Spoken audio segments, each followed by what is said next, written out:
안녕하십니까. 새누리당 이종명 의원입니다.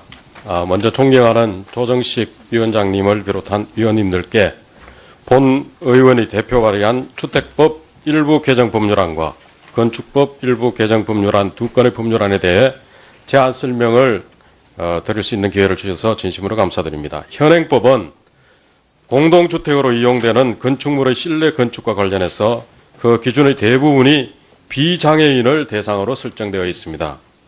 그 결과 공동주택에서 생활하는 많은 장애인은 기본적인 주거 생활을 하는 데에도 상당한 불편을 겪고 있는 실정입니다.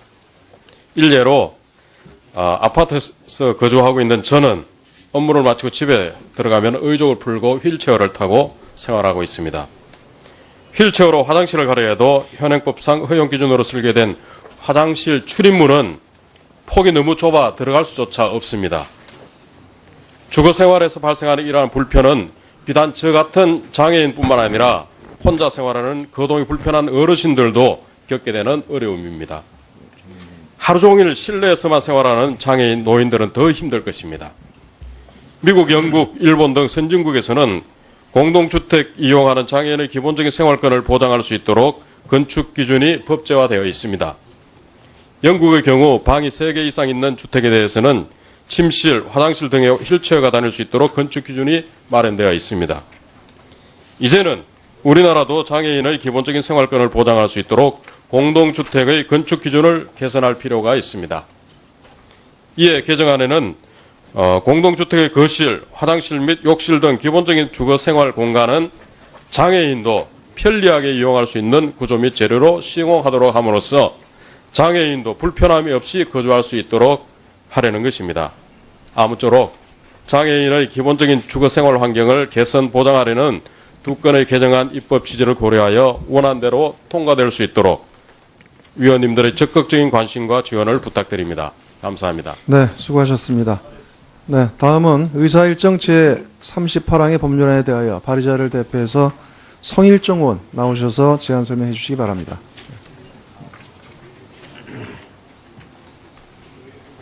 존경하는 조정식 위원장님, 그리고 선배 동료 의원 여러분, 충남 서산 태안 출신 새누리당 성일종 의원입니다. 오늘 존경하는 여러 의원님들을 모시고 주택법 일부 개정 법률안에 대하여 제안 설명을 드리게 된 것을 뜻깊게 생각합니다. 지금부터 본 의원이 의정활동 제1호 법안으로 대표 발의한 주택법 일부 개정 법률안에 대하여 제안 설명드리도록 하겠습니다. 동 법안은 사회적 약자에 해당하는 장애인들이 편안하게 쉬고 정보를 서로 교류할 수 있는 쉼터를 마련함으로써 사회적 참여를 증진시키고 나아가 삶의 질 향상을 도모하기 위한 현실적 고민에서 출발하였습니다. 현행 법령에 따르면 150세 세대 이상의 공동주택을 건설하는 경우 복리시설에 해당하는 경로당을 의무적으로 설치하도록 규정하고 있으나 장애인들이 함께 모여 친목을 도모하고 취미활동 등 여가활동을 할 수 있는 시설이 없어 큰 불편을 호소하고 있는 실정입니다. 특히 평균 수명이 높아지고 노령 인구가 증가함에 따라 노인층 장애인들이 이용할 수 있는 시설이 필요하다는 지적이 제기되고 있는 상황이므로 65세 이상 장애인의 수는 이미 2013년을 기준으로 100만 명을 넘어섰으며 전체 등록 장애인의 42%를 차지하여 그 비율도 매년 증가하는 추세에 있습니다. 이에 동 개정안은 대통령령으로 정하는 규모 이상의 공동주택에 장애인 쉼터를 설치할 수 있도록 하고 쉼터 설치 시 건폐율, 용적률, 높이 제한을 완화함으로써 장애인들의 편익 향상에 기여하고자 하였습니다. 이상으로 본 의원이 제출한 주택법 일부 개정 법률안에 대한 입법 취지와 주요 내용을 설명드렸습니다. 보다 자세한 내용은 배부해드린 유인물을 참고해 주시기 바라며 본 의원이 입법 취지가 적극 반영될 수 있도록 존경하는 선배 동료 의원님들의 긍정적인 검토를 부탁드립니다. 감사합니다. 네, 수고하셨습니다. 네, 다음은 의사일정 제50항과 제129항 이상 두 건의 법률안에 대하여 발의자를 대표해서 윤영일 의원 나오셔서 제안 설명해 주시기 바랍니다.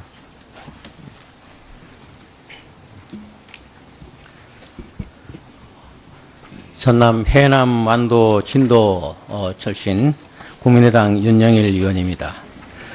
존경하는 조정식 위원장님 그리고 선배 동료 의원 여러분, 본 의원이 대표 발의한 주거급여법 일부 개정 법률안 그리고 택시 운송 사업의 발전에 관한 법률 일부 개정 법률안에 대해서 제안 설명을 드리게 된 것을 매우 의미 있게 생각합니다.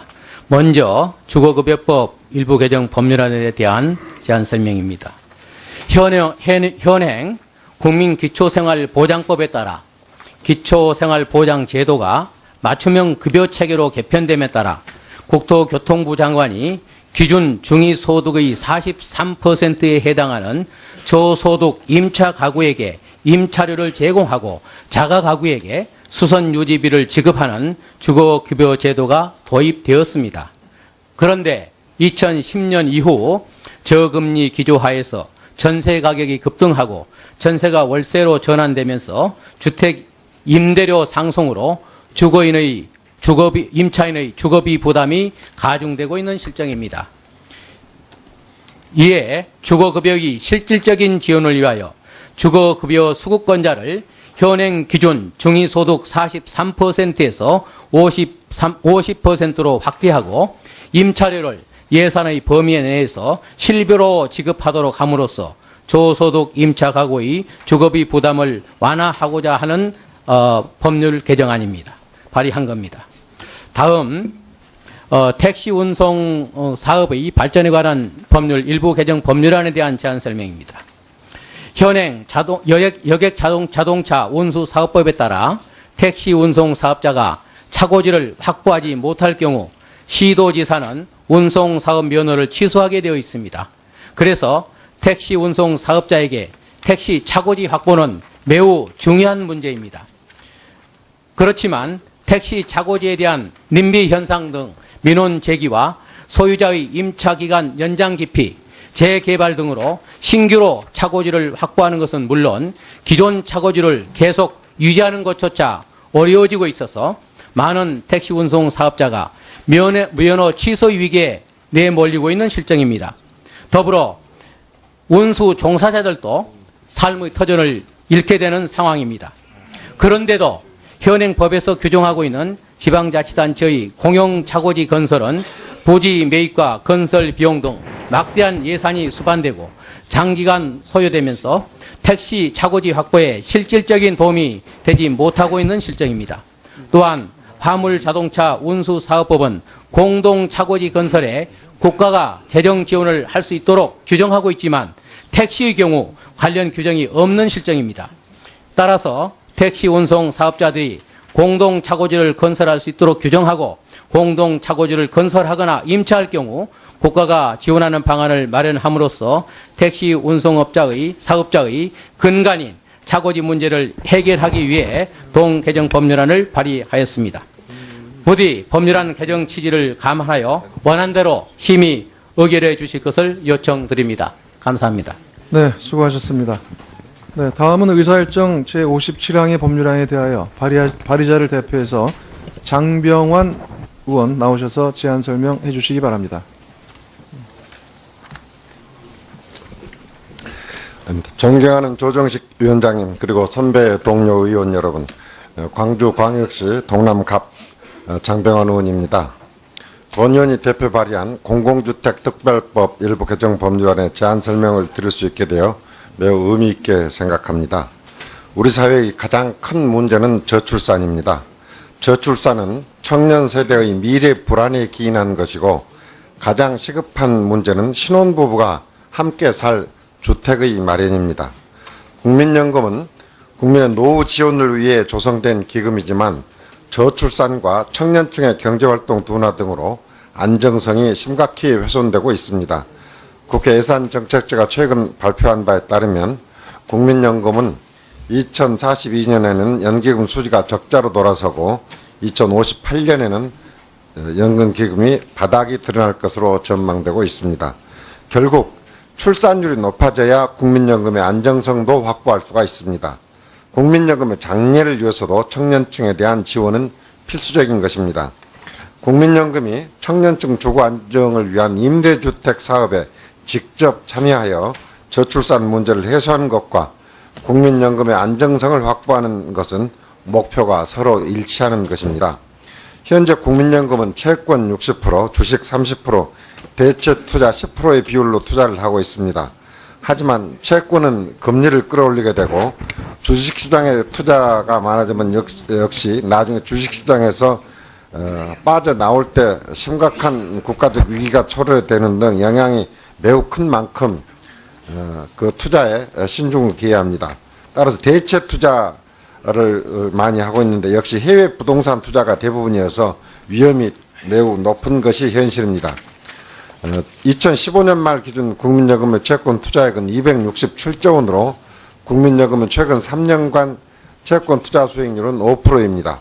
하지만 이 5% 투자의 대부분은 보유 채권의 금리 하락했다는 평가액 증가에 의한 것이고 채권 신규 투자 수익률은 2% 수준에 불과한 것으로 추정이 됩니다. 금융상품 외의 대체 투자는 총 51조 원인데 이 중 부동산 대체 투자액은 20조 원에 이릅니다. 국민연금의 대체 투자 수익률이 높게 나오지만 수익률이 높은 만큼 리스크가 매우 큽니다. 특히 해외 부동산 투자의 경우 실제 자산의 매각 시 실수익률이 결정되는 만큼 현재의 가치만으로 수익률을 판단하는데 한계가 있습니다. 따라서 국민연금기금의 안정성을 확보하기 위해서라도 이러한 자금을 안정적인 국내 부동산 투자로 돌려야 합니다. 국민연금이 단순한 재무적 투자자가 아닌 사업자로서 청년 임대주택 사업에 직접 참여함으로써 미래 세대의 출산율과 경제활동 인구를 늘리고 이를 통해 국민연금 안정화라는 두 가지 문제를 동시에 해결하도록 해야 합니다. 아무쪼록 국민연금기금 재원으로 미래 세대인 청년과 신혼부부에게 공공임대주택을 공급할 수 있도록 한 공공주택특별법 일부 개정 법률안의 취지를 감안하셔서 본 의원이 제안드린 대로 통과될 수 있도록 선배 동료 의원 여러분들의 많은 관심을 부탁합니다. 감사합니다. 네, 수고하셨습니다. 네, 다음은 이사 일정 제93항의 법률안에 대하여 발의자를 대표해서 안호영 의원 나오셔서 제안 설명해 주시기 바랍니다.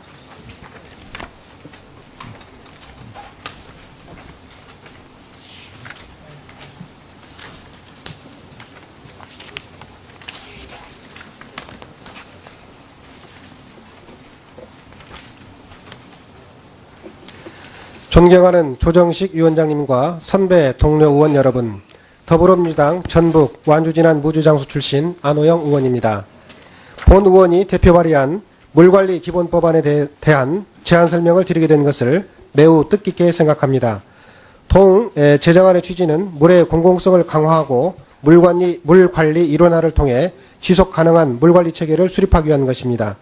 현재 우리나라 물관리는 크게 수량, 수질, 수재해 분야로 구분되는데 다수의 부처가 물관리 업무를 분담하여 수행하고 있어 물관리 사업 간 연계성 부족 및 사업의 중복으로 인한 예산 낭비 등의 문제가 발생하고 있습니다.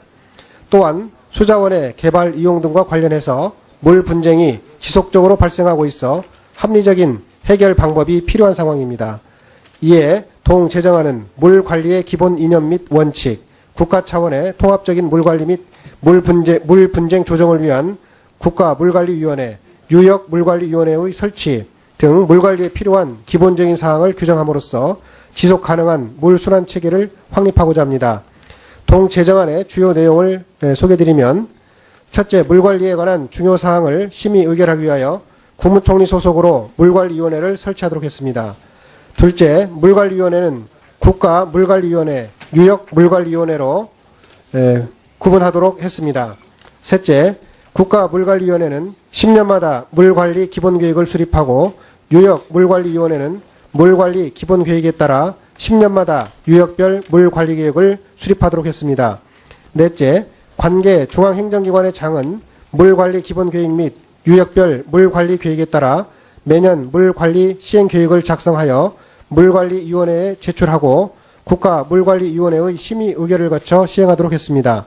다섯째, 수자원의 개발 이용 및 관리 등에 있어서 분쟁이 생기면 다른 법률의 규정에도 불구하고 이해관계가 있는 자는 물관리위원회에 조정을 신청할 수 있도록 했습니다. 물관리위원회와 물관리위원회 설치를 핵심 내용으로 하는 물관리기본법 제정은 오래전부터 수차례 논의되어 왔지만 국토교통부, 환경부 등 관계부처의 이견을 좁히지 못해 계속 표류되었습니다. 그러나 이제는 물관리기본법의 제정을 더 이상 미룰 수 없습니다. 지속가능한 물관리 체계를 수립해서 국민의 삶의 질을 향상할 수 있도록 제20대 국회에서는 물관리기본법 제정이 필요하다고 생각합니다. 모쪼록 동 제정안이 원함대로 심사 의결될 수 있도록 선배 동료 의원 여러분들의 많은 관심과 도움을 부탁드립니다. 감사합니다. 네, 수고하셨습니다. 네, 다음은 의사일정 안녕하십니까. 새누리당 이종명 의원입니다. 먼저 존경하는 조정식 위원장님을 비롯한 위원님들께 본 의원이 대표 발의한 주택법 일부 개정 법률안과 건축법 일부 개정 법률안 두 건의 법률안에 대해 제안 설명을 드릴 수 있는 기회를 주셔서 진심으로 감사드립니다. 현행법은 공동주택으로 이용되는 건축물의 실내 건축과 관련해서 그 기준의 대부분이 비장애인을 대상으로 설정되어 있습니다. 그 결과 공동주택에서 생활하는 많은 장애인은 기본적인 주거 생활을 하는 데에도 상당한 불편을 겪고 있는 실정입니다. 일례로 아파트에서 거주하고 있는 저는 업무를 마치고 집에 들어가면 의족을 풀고 휠체어를 타고 생활하고 있습니다. 휠체어로 화장실을 가려 해도 현행법상 허용 기준으로 설계된 화장실 출입문은 폭이 너무 좁아 들어갈 수조차 없습니다. 층 장애인들이 이용할 수 있는 시설이 필요하다는 지적이 제기되고 있는 상황이므로 65세 이상 장애인의 수는 이미 2013년을 기준으로 100만 명을 넘어섰으며 전체 등록 장애인의 42%를 차지하여 그 비율도 매년 증가하는 추세에 있습니다. 이에 동 개정안은 대통령령으로 정하는 규모 이상의 공동주택에 장애인 쉼터를 설치할 수 있도록 하고 쉼터 설치 시 건폐율, 용적률, 높이 제한을 완화함으로써 장애인들의 편익 향상에 기여하고자 하였습니다. 이상으로 본 의원이 제출한 주택법 일부 개정 법률안에 대한 입법 취지와 주요 내용을 설명드렸습니다.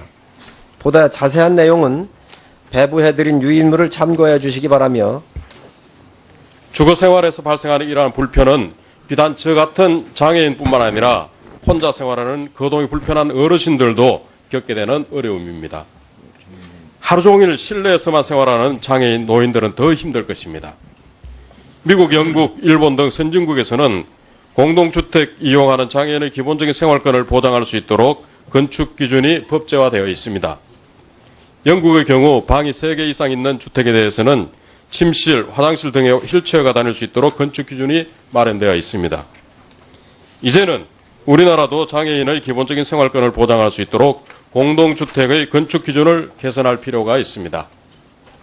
이에 개정안에는 공동주택의 거실, 화장실 및 욕실 등 기본적인 주거 생활 공간은 장애인도 편리하게 이용할 수 있는 구조 및 재료로 시공하도록 함으로써 장애인도 불편함이 없이 주택법 일부 개정 법률안에 대하여 제안 설명드리도록 하겠습니다. 동 법안은 사회적 약자에 해당하는 장애인들이 편안하게 쉬고 정보를 서로 교류할 수 있는 쉼터를 마련함으로써 사회적 참여를 증진시키고 나아가 삶의 질 향상을 도모하기 위한 현실적 고민에서 출발하였습니다. 현행 법령에 따르면 150세 세대 이상의 공동주택을 건설하는 경우 복리시설에 해당하는 경로당을 의무적으로 설치하도록 규정하고 있으나 장애인들이 함께 모여 친목을 도모하고 취미활동 등 여가활동을 할 수 있는 시설이 없어 큰 불편을 호소하고 있는 실정입니다. 특히 평균 수명이 높아지고 노령 인구가 증가함에 따라 노인 거주할 수 있도록 하려는 것입니다. 아무쪼록 장애인의 기본적인 주거생활 환경을 개선 보장하려는 두 건의 개정안 입법 취지를 고려하여 원안대로 통과될 수 있도록 위원님들의 적극적인 관심과 지원을 부탁드립니다. 감사합니다. 네, 수고하셨습니다. 네, 다음은 의사일정 제38항의 법률안에 대하여 발의자를 대표해서 성일종 의원 나오셔서 제안 설명해 주시기 바랍니다.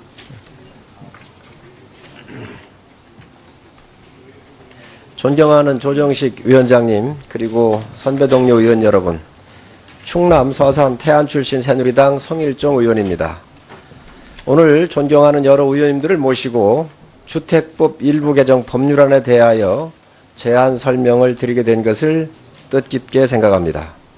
지금부터 본 의원이 의정활동 제1호 법안으로 대표 발의한 주택